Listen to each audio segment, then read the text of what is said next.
आज हम पढ़ेंगे डिटर्जेंट्स या अपमार्जक। डिटर्जेंट्स क्या होते हैं?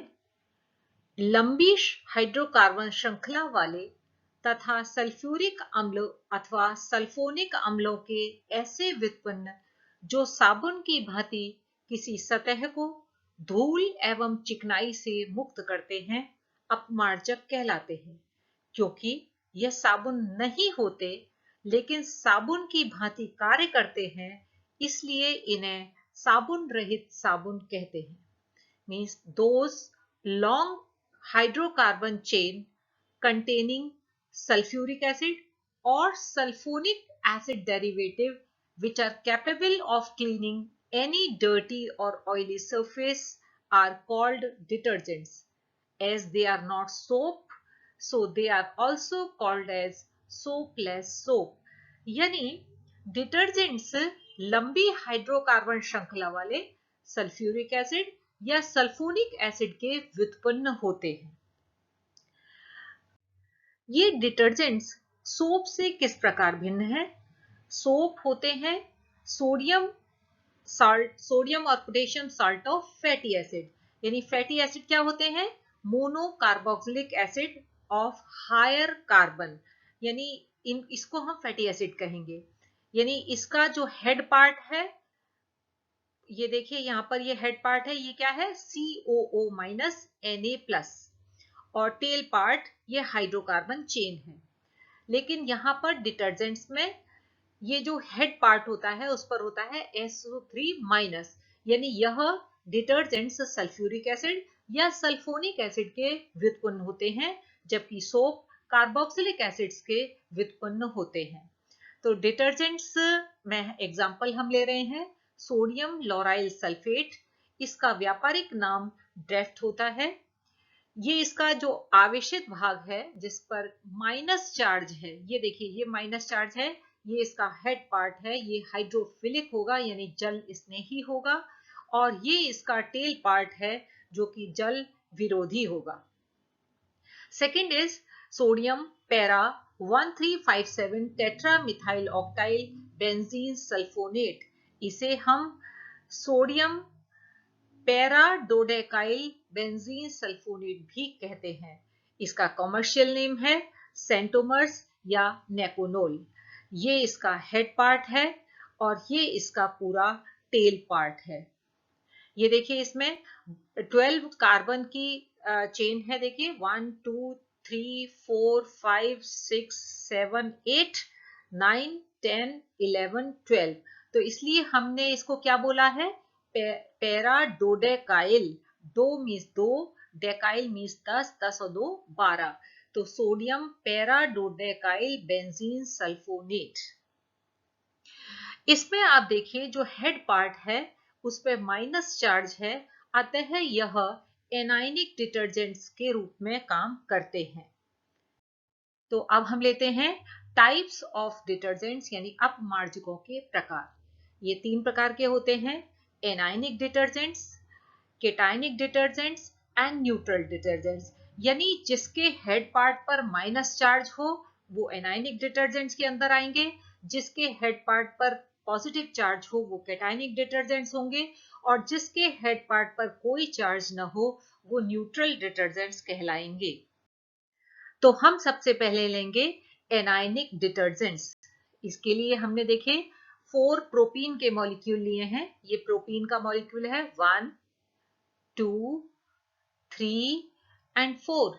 अब देखिए मूवमेंट ऑफ बॉन्ड, देखिए ये बॉन्ड इन दोनों के बीच का ये डबल बॉन्ड है, एक बॉन्ड खुलकर इसके बीच में आ गया और यहां से एक हाइड्रोजन उठकर यहां आ गया, तो ये चीज क्या बन जाएगी? CH3 बन गया, और ये इससे एक हाइड्रोजन हट गया है तो ये बन गया CH2।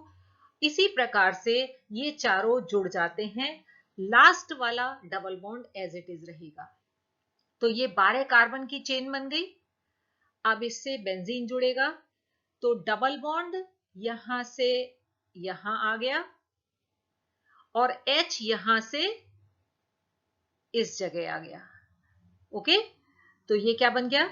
This CH CH3 CH2 CH CH2 CH CH2 CH3 CH3।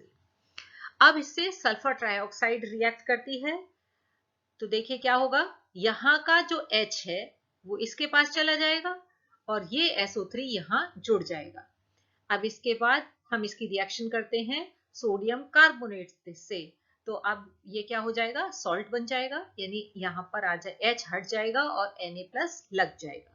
तो ये है सोडियम पैराडोडेकाइल बेंजीन सल्फोनेट, जिसका हमने व्यापारिक नाम क्या बताया था, नेकोनॉल या सेंटोमर्स। लेकिन इस एनायनिक डिटर्जेंट्स की एक सबसे बड़ा ड्रॉबैक था कि इसमें देखिए बहुत सारी ब्रांचिंग है। देखिए यहाँ भी ब्रांचिंग है, यहाँ भी ब्रांचिंग है, यहाँ भी ब्रांचिंग है, ये भी ब्रांचिंग, ये भी ब्रांचिंग। तो ये बहुत सारी ब्रांचिंग होने की वजह से नॉन बायोडिग्रेडेबल था। इसलिए अब हमने नेक्स्ट में हमने क्या लिया है कि इन ब्रांच्ड एल्कीन की बजाय हमने अनब्रांच्ड एल्कीन ली। तो यहां हम बना रहे हैं anionic detergents with unbranched alkene. यहां पर हमने ये देखिए अनब्रांच्ड एल्कीन ली है। देखिए ये डबल बॉन्ड यहां से यहां आ जाएगा और H यहां का इस जगह आ जाएगा, तो ये क्या बन जाएगा, CH2 और ये जुड़ जाएगा बेंजीन से। ये देखिए यहां पर, ओके। इसके बाद हम इसकी रिएक्शन करते हैं फ्यूमिंग सल्फ्यूरिक एसिड से। फ्यूमिंग सल्फ्यूरिक एसिड क्या होता है, the vapors of sulfur trioxide in H2SO4, यानी फ्यूम्स किसकी होती हैं इसमें, सल्फर ट्राइऑक्साइड की। तो वो सल्फर ट्राइऑक्साइड इससे जुड़ गया, तो इस बेंजीन का H इधर आ गया और सल्फर ट्राइऑक्साइड इससे जुड़ गया। इसके बाद हम सोडियम कार्बोनेट से रिएक्शन करते हैं, तो ये इसका सोडियम सॉल्ट बन गया। तो इसमें भी SO3 पर माइनस चार्ज है, यानी हेड पार्ट पर माइनस चार्ज है, अतः यह भी एनायनिक डिटर्जेंट होगा, लेकिन यह बायोडिग्रेडेबल होगा क्योंकि इसमें एल्कीन में ब्रांचिंग नहीं है। नेक्स्ट हम लेते हैं केटायनिक डिटर्जेंट्स। कौन से होंगे, जिसके हेड पार्ट पर पॉजिटिव चार्ज हो। तो देखिए इसके लिए हमने लिया है ऑयल या फैट, इसकी की हमने हाइड्रोलिसिस। हाइड्रोलिसिस के पश्चात जैसा कि आपको पता है ऑयल या फैट हाइड्रोलाइज होकर ग्लिसरॉल देते हैं और हायर फैटी एसिड देते हैं। ये हायर फैटी एसिड्स की रिएक्शन हमने कराई अमोनिया से, तो H2O मॉलिक्यूल निकल जाएगा और बनेगा एमाइड। इसमें से फिर एक H2O का मॉलिक्यूल निकलेगा, H2 यहां से और O यहां से, तो ये क्या बन गया, RCN यानी साइनाइड। अब हम इसका कैटालिटिक हाइड्रोजिनेशन करते हैं, तो ये यहां पर CH2 आ जाएगा और यहां NH2 आ जाएगा, यानी प्राइमरी अमीन बन जाएगा। अब इसकी हम रिएक्शन करते हैं मिथाइल आयराइड से, तो ये बन जाएगा क्वाटरनरी अमोनियम सॉल्ट। अब हम यदि हम यहां पर देखें तो जो आवेशित भाग है ये वाला, ये हेड पार्ट है, इस पर पॉजिटिव चार्ज है, अतः यह केटायनिक डिटर्जेंट होगा। इसके बाद आता है न्यूट्रल डिटर्जेंट या उदासीन अपमार्जक।